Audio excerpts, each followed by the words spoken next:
Welcome back to Bombastic Nation and Ting and Ting and Ting. I'm Mr. Giant, and I'm back with more vibes for all year. Yes, and I hope you guys are having a good day, man. Hope you're having a good day. It's kind of rainy and cloudy here and Ting. And kind of chilly this morning. I don't know what's going on there. I'm ready for some sunshine. I don't know about you. I'm ready for some tropical, actually. But thank you guys for liking, commenting on the videos and all of that. Keep that coming, keep the comments coming because that's where I get suggestions. And somebody suggested that I watch this here. It's called Geography Now, Iraq. Yes, that when I say a thing, so I ain't gonna keep you all too long. We go on YouTube and simmer. Guys, let's be honest. When I say Iraq, all you think of is No, that I didn't see that coming. but it's also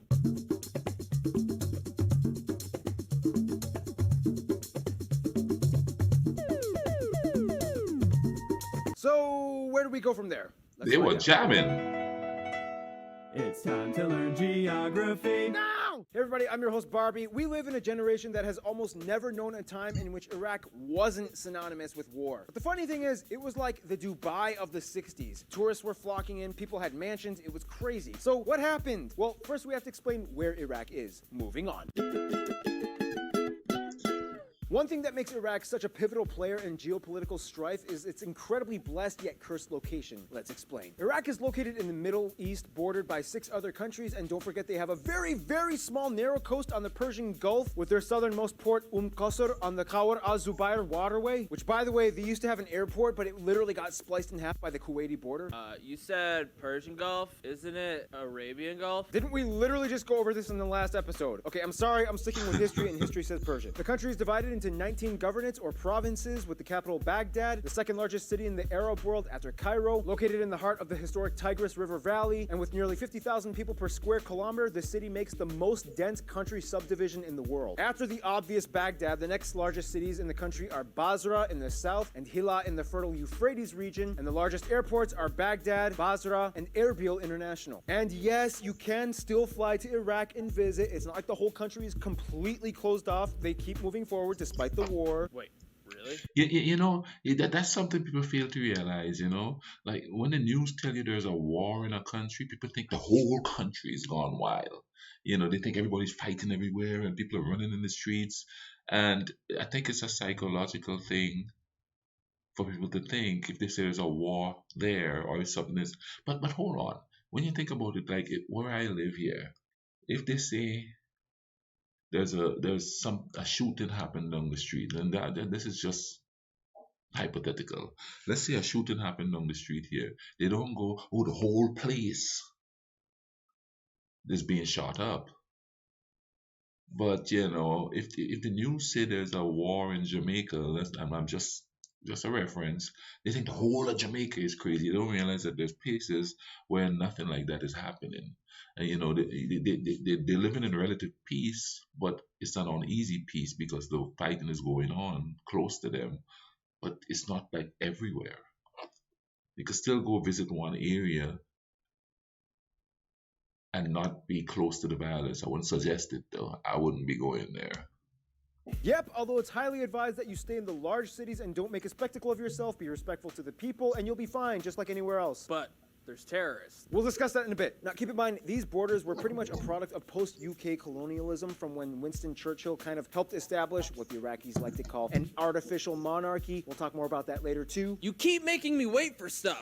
I know, just hold on. Now, here's the thing, it's a little confusing. Taking the governorates out of the picture, there's kind of technically another way you could split up the regions of Iraq, based off of prevalent people groups. After war times, ethno-linguistic and religious people groups started to kind of segregate themselves into 3 distinct areas. The south, which is where the majority of the Shias live, the middle, which is where most of the minority Sunnis live, and the north, where most of the Kurds live, amongst other groups like Assyrians, Yazidis, Lurs, and so on. Now here's the strange part. These 3 governorates in the north, Erbil, Dohuk, and Sulaimania, make up the region of Iraqi Kurdistan, which is an incredibly autonomous zone from the rest of the country, where the majority of Kurds live. They have their own government, prime minister, and quasi-army, which means the Iraqi army has no access to this area. If you don't know anything about the Kurds, basically they are one of the largest minority groups in the Middle East, but we'll talk about that another time. Let's move on. Now, let's just get it over with and cover what you're all thinking. Yes, there are some parts of Iraq that are kind of like no-go zones, specifically in the west and central areas. As of 2017, numerous international travel boards have advised strongly against travel in the red zone, which is located more or less over here, where most of the conflict between ISIS, there you go, and various other groups are found. Keep in mind, this information is applicable to the time this video was uploaded, so I don't know what the future holds or if this video would be outdated. Things change there so quick. Tension and conflict are dying down, but for now, we can't be completely sure. Otherwise, some top notable sites in Iraq might include places like Eridu and Uruk, two of the oldest cities in the world, Ur, the home of Abraham and the Sumerian ziggurat, the Al-Shahid Monument, the Tree of Knowledge. See, that's what I'm talking about, man. You know, this stuff, I want to go see this stuff, but you guys got to be fighting the thing. Can you all just chill out so a brethren could go enjoy the stuff? And then when you fight, you destroy stuff that I would like to see. Come on now. Let's chill out and enjoy this world. You know what I mean? I don't think we were meant to be just wannabes. Why don't we take time to enjoy each other instead of using the time to fight against each other and be adversaries, and who is stronger and who's got most and who is better than who? You know what I'm saying? Nobody better than nobody, because look at us. We keep making the same mistakes over and over again. We are humans, period. I'd like to go see all this stuff, man, without having to look around, because yeah, the fighting is not everywhere and you could go visit there, but you never know. You know what I'm saying? It's just sad that we can't just enjoy stuff. The Mudif houses of the Marsh Arabs, the ruins of former Babylon in Hilla, Alexander the Great's tomb, Ctesiphon, the ancient capital of Persia, Lalesh, which is like the holiest site to the Yazidis, Nineveh, the ancient capital of the Assyrian Empire, the Al-Najaf cemetery, the largest in the world, Baghdad Zoo, yes, they have a zoo, the victory arches of Qadisiyah, the shopping districts of Al-Mansur and Al-Qarada, the tomb of the unknown soldier, the Abbasid Mosque of Samarra, the Iraqi National Museum, and if you can get access, you can see a 605-page Quran written entirely out of the blood of Saddam Hussein. Yeah, that was an interesting time in their history. It's a sad truth, but the fact is, Iraq is probably the most beautifully historic region on the planet with the worst of circumstances. Baghdad was the epicenter of science and mathematics for a period of time. They were rich, they were glorious, they were on fire. But then the 20th century came along and hit them like a sack of bricks. And a lot of it had to do with what Iraq had hidden underneath its sands, which brings us to... See?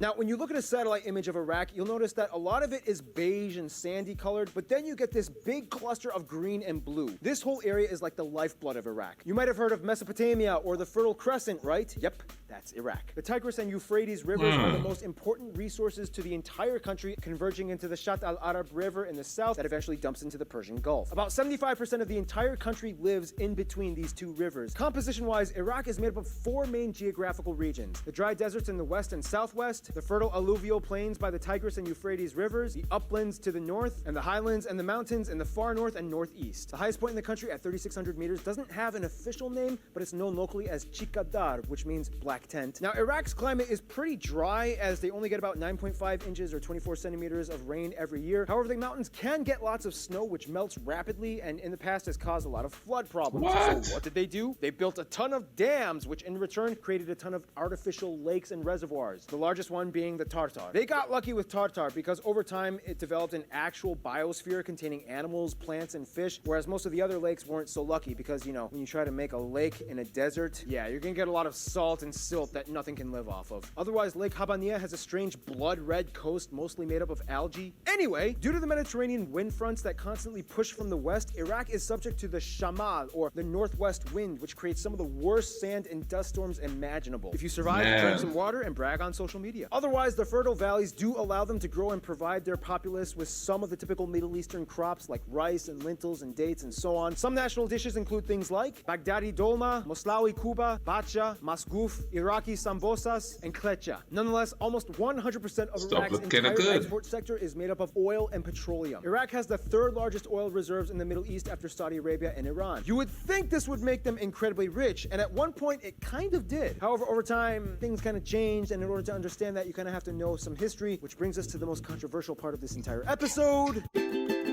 All right, bring on the At this controversy. point, Iraqis have heard it all. War, Saddam, Al Qaeda, ISIS, they get it. And we will get to that. I'm not going to sugarcoat this episode and avoid the drama, but I also want you to learn that Iraq has a completely unnoticed, vibrant culture and heritage that still thrives despite all the chaos. First of all, Iraq has a population of about 38 million and is home to the oldest recorded civilizations on. It's amazing how even with strife and war and chaos and stuff, people still just go on living in in areas like that. And then back home during the invasion, some of the nightclubs were still open. People were still going out and dancing and stuff while there's a scrimmage going on. It's crazy. People gonna keep living. It's amazing that how we as humans, despite all those adversaries, I guess, is the word I'm looking for, I think, or one of the words I'm looking for. But anyway, despite all of those, we still just keep living.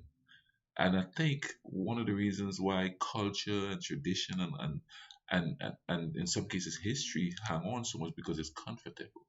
You know what I mean? So we're looking for that comfort, and we're going to take what comes to find that comfort, especially if there's a lot of chaos going on around us.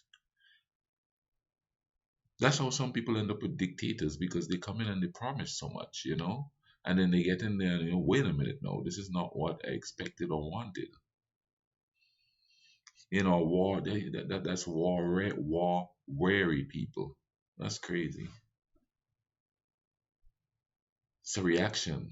It's a reaction. On Earth. About 75% of the country is made up of Arabs, about 15% are Kurds, and the remainder is made up of numerous smaller people groups like Assyrians, Turkmenis, and Yazidis, and Shabaks. They also use the Iraqi dinar as their currency, they use the type CDG plug outlets, and they drive on the right side of the road. The interesting thing about Iraq is that outside of Iran, it is one of the only few countries that has a Shia majority population at about 65%. Sunnis make up only about a quarter of the population, and the rest are mostly Christians and Yazidis. In fact, two of the holiest sites in Shia Islam, apart from Mecca and Medina, can be found in the city of Karbala. The Imam Ali Mosque, believed to be the burial site of the Shia prophet Ali, and the Imam Hussein Shrine, where the grandson martyr of Muhammad is buried. Nonetheless, Iraq is deeply rooted in a historical foundation that pretty much topples most other countries. They developed the first writing system that we know of, the Wedgie cuneiform script on clay tablets. After them, in the quickest way I can put it, the rest of the history kind of goes like this. Akkadians, and then, oh hey, Abraham, the father of all Abrahamic religions, comes out of the city of Ur. Assyrians, Canaanites,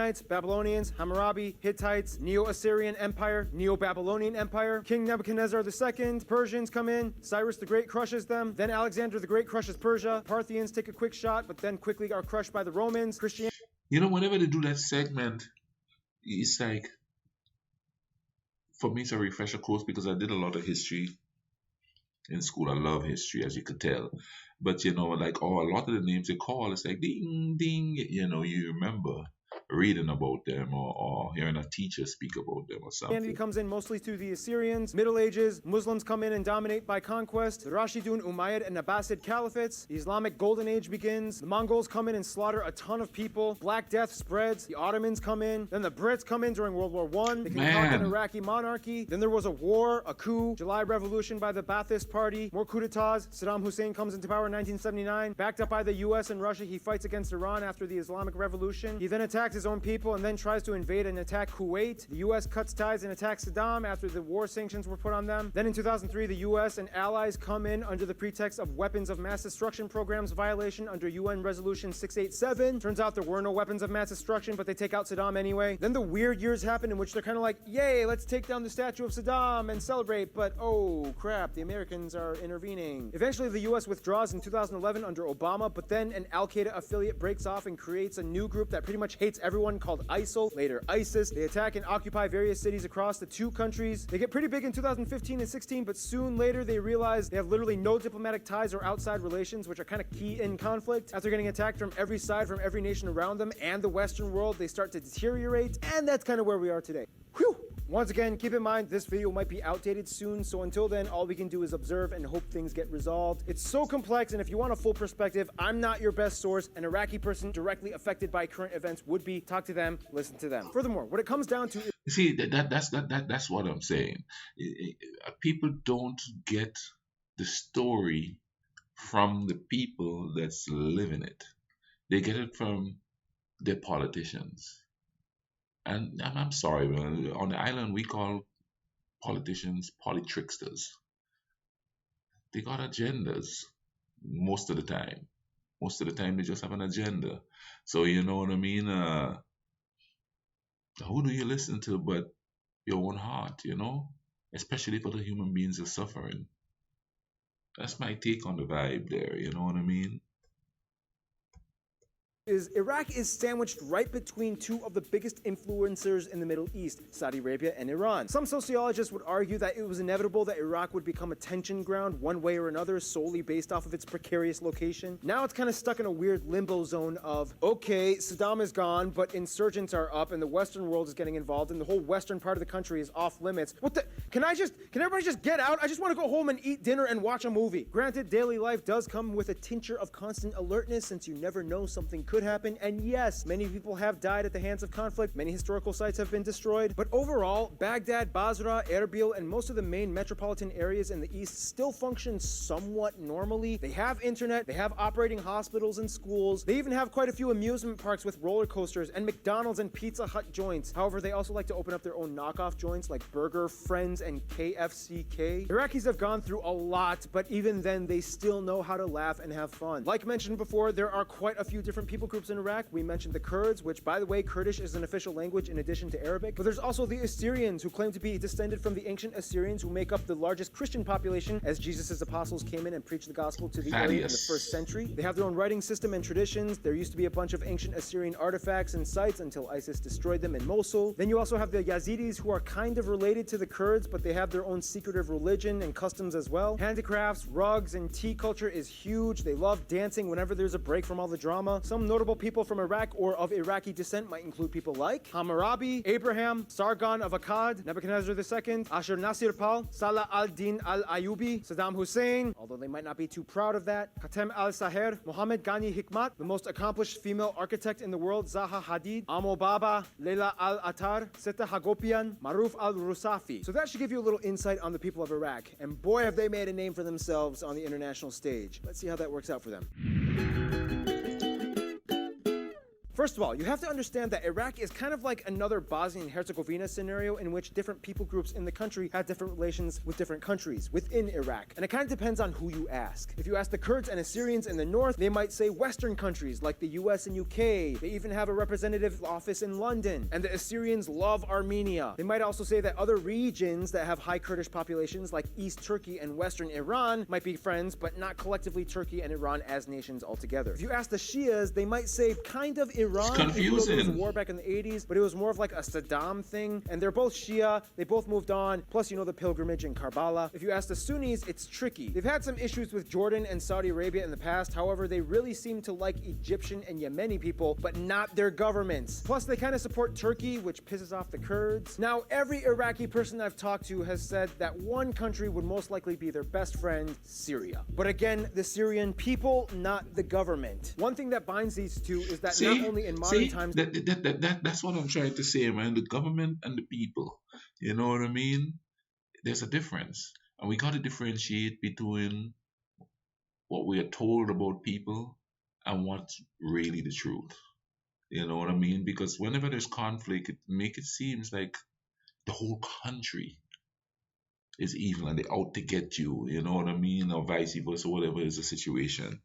You know, so that's kind of a dangerous to do that because then you have kids in the middle of all of this. Do they both hate struggling with conflict against radical Islamic terrorists? But historically, they've been linked for millennia. Diplomacy has been existent between these two through all variants of their countries throughout history, even before the rise of the caliphates, Persian, Babylonian, Assyrian empires. Syrians are seen as like their own people that they love and hold hands with in the midst of the storm. In conclusion, Iraq is home to so much of the beginning that is being crushed by the present, but is still alive and crawling into the future. Stay tuned. Ireland is coming up, and I am literally flying out.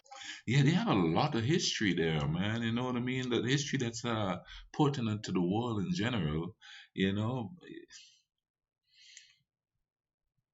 But you don't hear much about it. And, you know, when countries are vilified, you don't hear much about the good stuff that happened in there. The fact that kids probably play soccer in the streets and stuff like that, you know.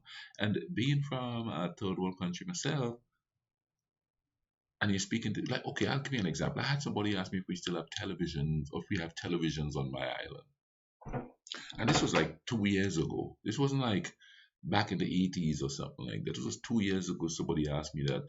But it's the image. They think that they have everything and everybody else don't have anything. It's just a weird thing. Without even doing research to figure out what it's like there, they just believe it and go with it. You know what I mean? And if they didn't meet me, they would know different. But when I was growing up, I wanted to learn about everybody that's different. So I got the books, and any TV show I could look. We gotta start knowing each other. We have all of this here. Look at this. We have geography now doing this. We have all these channels who is bringing stuff and trying to show the good side of stuff. I had put up a video of a place in Germany. Well, I don't know. I can't remember if it was Cologne, but then somebody says that it was a tourist type video showing the museums and all of that.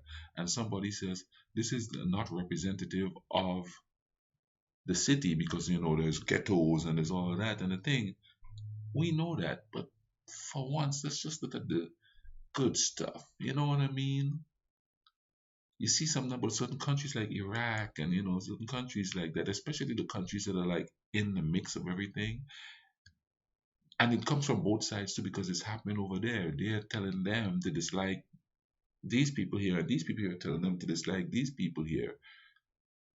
It's a collective, or you don't even know who to believe anymore.